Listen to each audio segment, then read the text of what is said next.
Okay, here we go.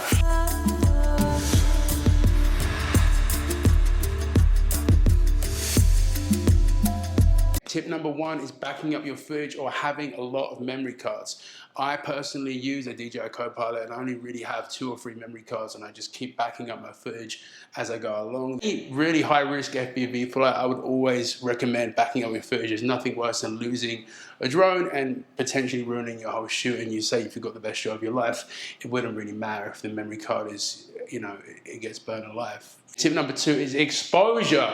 This is also equally as important. If you ruin the shot and overexpose, it will ruin it. I will show you an example of this shot I got. Okay, I was really stoked with it. It was actually one of the first times I flew over a volcano, one of the first flights I had, and it's overexposed. You really need to underexpose for the lava. Lava is so, like, you can't really comprehend. Whoops. You can't really, broke my chalk, it's cool. You can't really comprehend how bright lava is. You really can't. It's not a thing you can just go and say, oh, here's lava, let's expose. You can't just go and practice it. You really kind of just need to make sure you get your exposure dialed. You might not get it right the first time, but yeah, typically underexposed, and it really also depends on how much light is on the lava as well. For example, I actually shot this volcano at all different times. I shot it in pitch black, I shot it in blue hour. Just like any normal setting, you always have to keep adjusting your exposure. Just make sure you have that dialed in. And the third tip is really kind of like safety.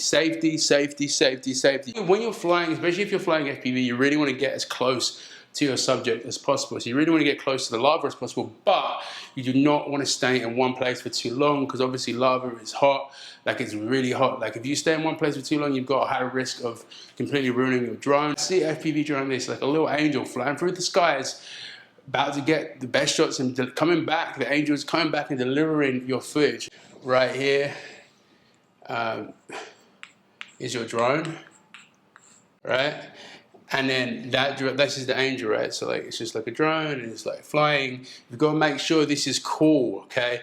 So the air from the propellers is just gonna flow in like this, and it's making your drone cool, you see? When that drone is cool, it's all good. But if that drone is gonna get too hot, it's gonna start doing weird things, and you don't want to find out.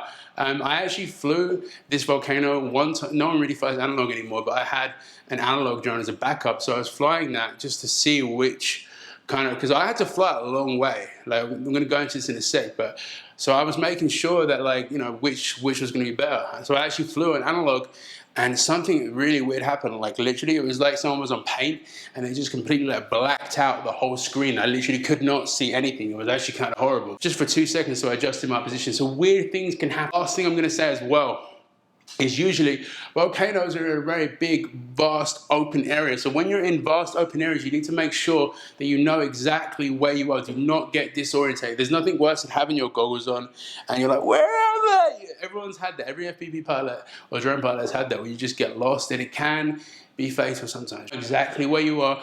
Do not get disorientated. I actually had this dope little this light, right? And I just put it, I'll show you the clip. I had this light, right? And I just put it behind me, and I felt like this kind of little FPV astronaut, and it really worked well because I could just see it. Because when I'm coming back, I'll show you right now, when I'm coming back, it was sketch. This was scary. I managed to see this little teeny light, and I could see where I was, and it really saved the day. That's obviously why there are little lights on runways at airports, I guess. The same kind of thing. That was my little light. But yeah, that's pretty much it. There are my tips to flying safely over volcanoes. If it was really good to just make a YouTube video again and start to get creative again, I'm really excited to actually get back on my YouTube channel. So guys, this is how to fly a volcano. My name is Job. If you haven't subscribed to my channel, let's get this going. YouTube is going again.